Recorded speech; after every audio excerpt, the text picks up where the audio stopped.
माय येले नाही कुणाची, नरेंद्र मोदीची, देवेंद्र फडणवीसची तिथे पैसे रोखायला हो. आणि कसं एक लक्षात घ्या, एखाद्या आमदाराला अडवता येतं हो, विरोधी पक्ष नेत्याच्या संस्थे. हॅलो, हा भाऊ, भैया धनंजय बोलतो. हो भैया, एक माझी विनंती होती. सांगा ना. आपण एकत्र येऊ. बरोबर, तुम्ही ऐका काय, शेवटी तुम्हाला भविष्य आहे. आणि हॅलो, कदाचित तुम्हाला माहित नसेल माझे सीएमचे काय संबंध आहे. नाही आपले आहेत. माय येले नाही कुणाची, नरेंद्र मोदीची, देवेंद्र फडणवीसची तिथे पैसे रोखायला हो. आणि कसं एक लक्षात घ्या, एखाद्या आमदाराला अडवता येतं हो, विरोधी पक्ष नेत्याच्या संस्थेला त्यांना अडवता येत नाही. कारण त्यांचं असं होतं.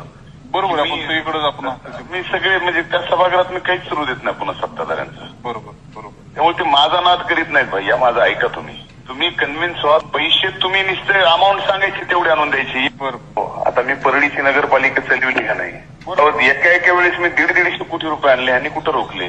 बरोबर. पण हे यांचं खातंही आमच्या बहिणीचं किती दिवस राहील ग्रामविकास हेही तुम्हाला मी सांगतो. काही खरं नाही. याच्या उपर मी पुढे कसं काय घडतं हे आज कसं आपल्याला सांगता येणार नाही. बऱ्याच जुळवाजुळवी व्हायला लागल्यात वरच्या लेवलवर. त्याच्यामुळे आता समजून घ्या, तुम्हालाच सगळं बघायचं आहे.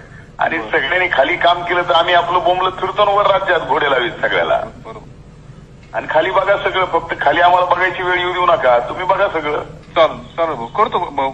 म्हणजे तुम्हाला करा जरा ऐका. निश्चित करतो.